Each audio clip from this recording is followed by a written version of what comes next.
Dans cette vidéo, je vous apprends maintenant comment on va tracer les ranges. Petit à petit, on va s'approcher de notre stratégie de trading pour prendre des positions. Donc, comme vous avez dû voir la vidéo précédente, vous êtes entraîné à repérer les ranges. Voilà.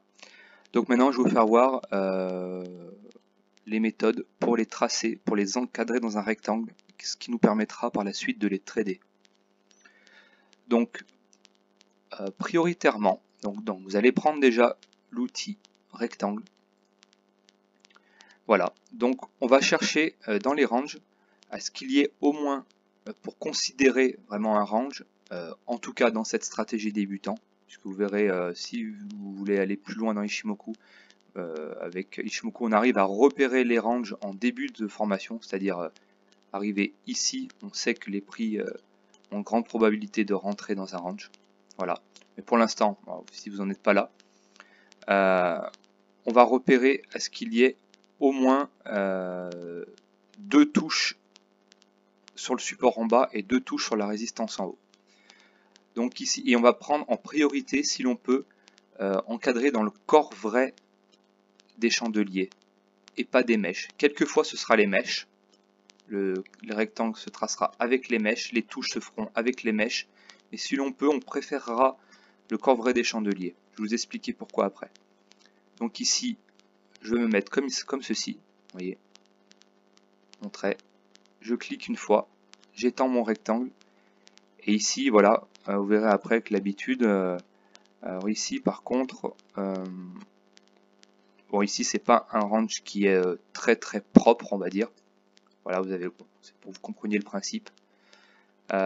Ici, on va dire, voilà, on est très proche de la zone de support. Et voilà, ici, les prix sont posés ici. Vous voyez. On préférera le corps vrai des chandeliers pour une raison simple, c'est que ici, on voit, par exemple, que les prix la bougie a ouvert ici, les prix ont monté ici et ne sont pas arrivés à casser cette résistance. Et donc ensuite, ici, vous voyez, on aurait pu prendre une vente à découvert en plaçant un stop en dessous. Je vais vous en parler juste après. Voilà. Donc pour tracer les ranges, on fera comme ceci. Vous voyez. On privilégiera de mettre le rectangle sur les corps vrais des chandeliers. Si on ne peut pas faire autrement, voilà, je vais vous montrer plusieurs exemples, bien sûr. On prendra comme ceci, le plus haut, le point le plus haut et le point le plus bas. Voilà, comme ceci.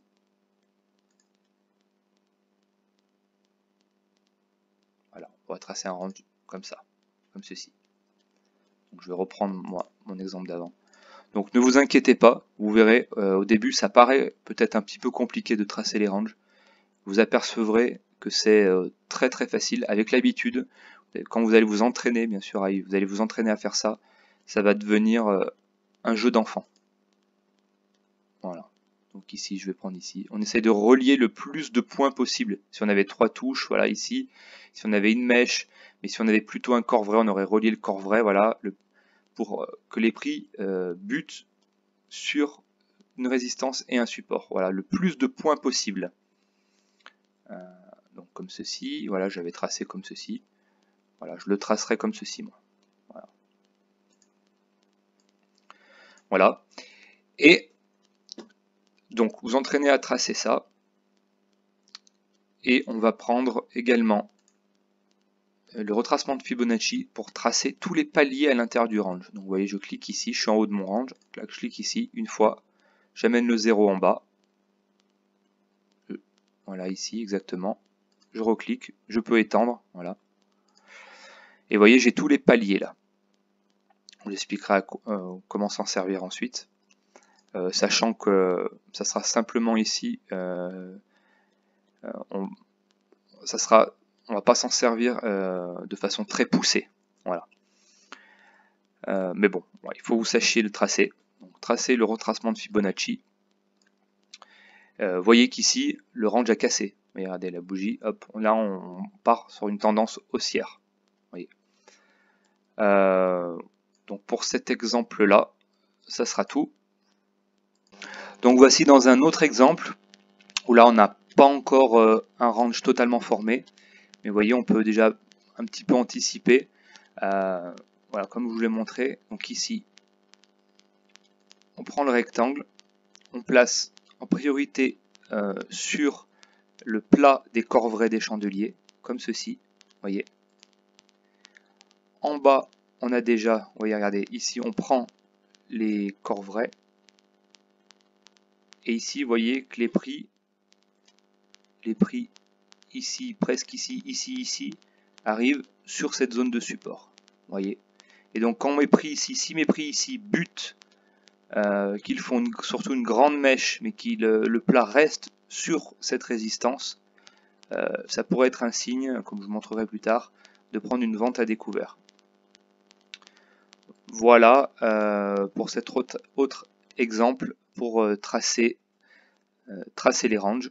Et donc on pourra voir, voilà, dans ce dernier exemple, vous avez compris le principe. Donc voilà, quand on voit des nuages bien orientés à l'horizontale, bien à plat sur l'écran, donc comme ici, vous voyez, regardez, on pourra trader comme ceci. Donc je suis sur la perte forex du dollar australien face au franc suisse.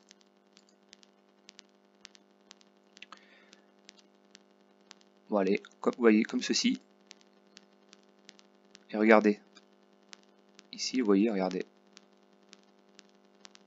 j'ai deux touches en bas. Vous voyez, ici, mes deux bougies touches ici, plus la mèche qui vient exactement au même endroit.